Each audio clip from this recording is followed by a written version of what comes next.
भारत माता की। आज के इस भव्य और दिव्य कार्यक्रम में ग्राम पंचायत भाटीप में सबसे बड़ी स्कूल के आज़ादी के 77वें कार्यक्रम में अपने बीच उपस्थित अपने भाटीप के सरपंच, जीएसएस के अध्यक्ष जी, एसएमसी के अध्यक्ष जी और तमाम गांव के मौजूद व्यक्ति, बाहर से पधारे हुए मेहमान, गुरु शक्ति, मातृशक्ति, प्यारे बच्चों, मीडिया और सोशल मीडिया के मेरे साथियों, आज से 76 वर्ष पहले देश आज़ाद हुआ और आज़ाद होते होते आज अपन 76 साल पार कर चुके हैं। अब इन 76 सालों में हमने बहुत विकास किया है। विकास करते करते हमने सुई नहीं बनती थी, वहाँ पर आज हवाई जहाज और मिसाइलें बन रही हैं। ऐसा नहीं है, समय के साथ जो भी सत्ता में आया, जो भी साइंटिस्ट थे, जो भी समाज सेवी थे, राजनेता थे, हर भारतीय नागरिक का इसमें योगदान है। लेकिन एक तरफ देश ने बहुत तरक्की कर ली, पैसे वाला बहुत ज़्यादा पैसे वाला हो गया और गरीब और ज़्यादा गरीब होने लगा। इसमें कई सारे कारण रहे हैं। आर्थिक मंदी भी आई, बीमारियां भी आई, तो इसके तमाम जवाबदार सरकार को मानता हूं, क्योंकि जो अर्थशास्त्री जो अपने देश में बैठते हैं, बैंक चलाते हैं, सन 75 में बैंकों का राष्ट्रीयकरण हुआ, तो उसके बाद भी अपने को काफ़ी 50 साल होने को आए हैं। लेकिन पैसे वाला बहुत ज़्यादा पैसे हो गया और गरीब बहुत ज़्यादा गरीब होने लगा। तब आज भी 75 साल के अंदर अब रोटी, कपड़ा और मकान, 3 चीज तक अपने अभी तक नहीं पहुंच पाए। आज शिक्षा के क्षेत्र में अपने पूरे भारत की अगर गणना करें 60-65% तक पहुंचे, अभी वहाँ 100% शिक्षा में भी नहीं है। कपड़े की बात करें तो लोगों के पास पहनने के लिए 30% लोग ऐसे हैं जिनके पास आज भी कपड़े नहीं हैं। इस सब चीज़ के जवाबदार अपन सारे हैं और सबसे बड़े जवाबदार है सरकार की आर्थिक नीति।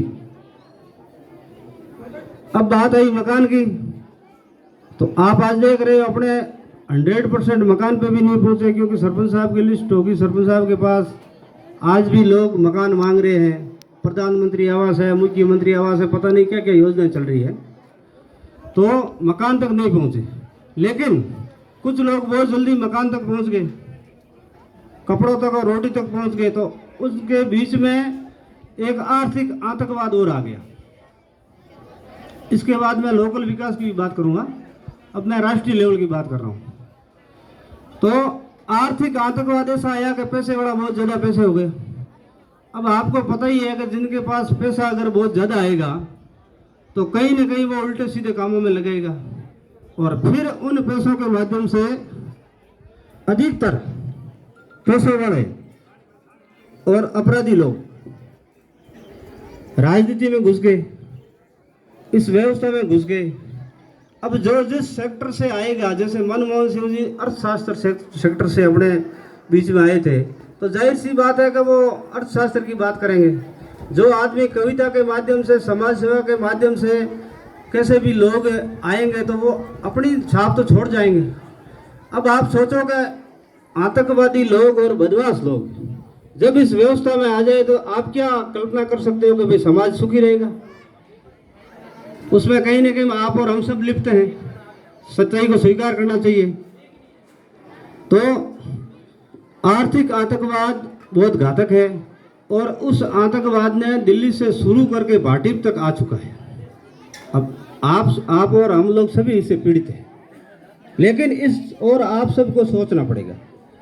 आप सभी नहीं सोचोगे, आप ही अगर उनके साथ सोचने लग जाओगे तो भाई इक्के दुक्के की क्या औकात है? गरीब आदमी की तो ताकत ही नहीं है, उनकी आवाज़ कौन बनेगा?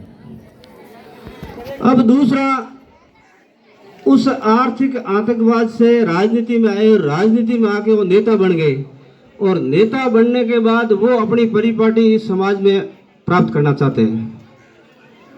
अब कई नेताओं ने गुंडों की फौज बना ली है,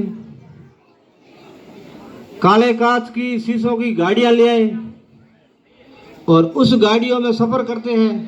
गाड़ी में आगे पीछे बदमाश टाइप के लोग बैठे होते हैं और फिर कुछ लोग जो बोलने वाले उनको लोभ लालच भय और प्रीत में डालकर उनको बंद कर दिया जाता है।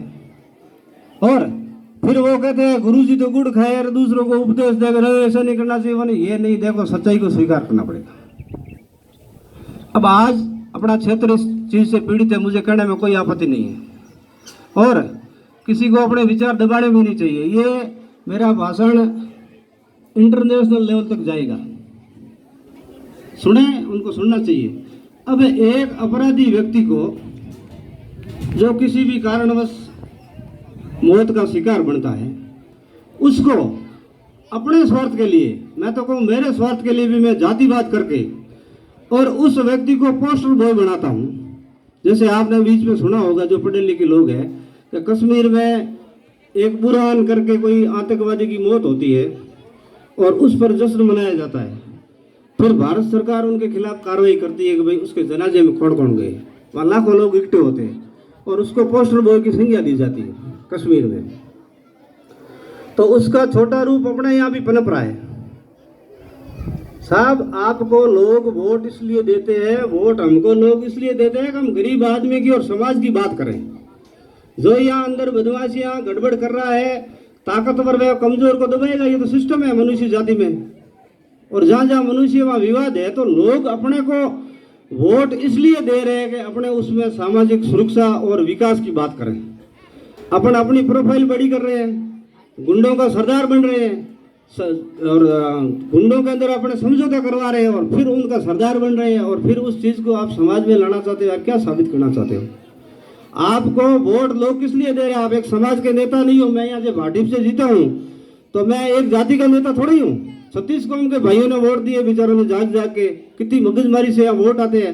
नेताओं को पता होना चाहिए, किसी के घर छूट जाते हैं, किसी के सगपन छूट जाते हैं, किसी का मार्ग बंद हो जाता है, किसी का धंधा बंद हो जाता है, ऐसे वोट आते हैं। और आप इस तरह का कार्यक्रम करते हो, ये बहुत ही गलत है। अपने क्षेत्र के लिए सोचने की बात है। भाषण लंबा नहीं हो, मेरे पास तो क्या परसों का 55 मिनट का बोलने का रिकॉर्ड है, इसलिए ज़्यादा बोलेंगे तो आप लोग क्या कि माट साहब ने कार्यक्रम ज़्यादा कर लिए और सब भूखे हो गए हैं, कहीं ना कहीं सबको जाना है। इसलिए जातिवाद अपने यहाँ बहुत ज़्यादा, देखो भाटी में इतना जातिवाद नहीं है अपने क्षेत्र में, फिर भी अपने ठीक है दूसरों के मुकाबले, लेकिन कहीं ना कहीं पूरे क्षेत्र में ये फैल रहा है। तो इस ओर आप सोचो, अपने से वोट लेके और जो संसद में विधानसभा में जाते हैं वो कैसे लोग हैं, उन पर भी थोड़ा विचार करो। आप और हम विचार नहीं करेंगे तो बनते तो अपने वोटों से है ना, तो दोषी तो आप और हम ही हुए।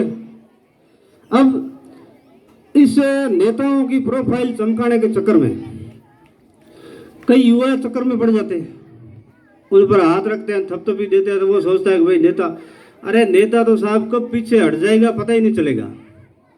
एक छोटी सी बात करूं कि एक हेड जी गया मजूर मंडी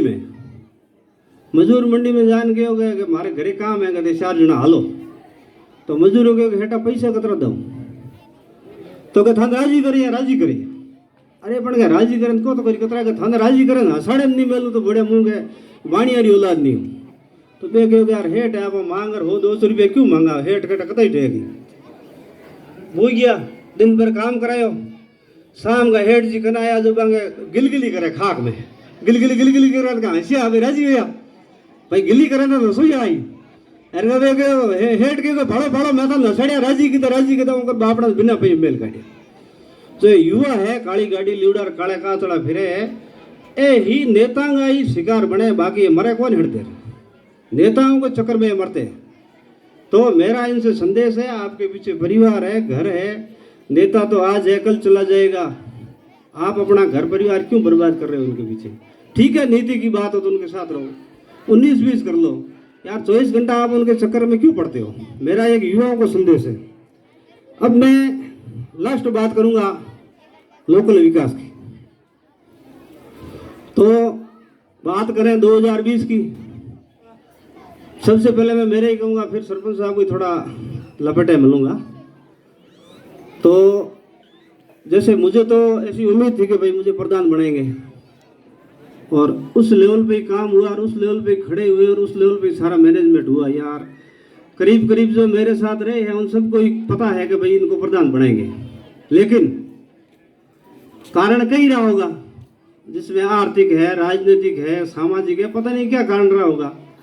उसके बाद हालांकि वहाँ भी पोस्टर बॉय मुझे भी बनाया गया था, मुझे डेलीगेट दे के भेज दिया कहीं और पीछे साजिश से रस्ते रची उसके लिए। चलो उस दिन तो पता नहीं था आप लोगों को, लेकिन लंबे समय के बारे जाने के बाद आपने भी सोचा होगा, विचार किया होगा कि मेरे साथ धोखा तो हुआ ही था। फिर भी उस दरमियान झगड़े लड़े, पार्टी का मैटर है, लड़ना पड़ता, झगड़ना पड़ता है अपने हक के लिए, घर में भी लड़ते कई बार। और दूसरे दिन आके मैंने साहब इन्होंने जिसको खड़ा किया उसको प्रधान का वोट दे दिया। मतलब ये मैं आप इनको अलग मत लेना साहब, सुनने वाले के ऐसा नहीं कि भाई इनकी राजनीतिक लड़ाई है ये कर रहे हैं, मैं वापस यहाँ आऊँगा आपको मतलब उसका सबूत दूंगा कि नुकसान आपको भी हुआ उसमें। तो वोट दे दिए, दूसरे दिन उप प्रधान के वोट दे दिए, तीसरे दिन भाई साहब इन्होंने तो मेरे को किक मार दी जोरदार। अब मेरी हालत ऐसी कर दी कि अगर मेरी जगह दूसरा होता तो 4 बार फांसी खाता, ऐसी मेरी परिस्थिति कर दी इन्होंने। किसको कहूँ मैं जाके। अब एक डेलीगेट की क्या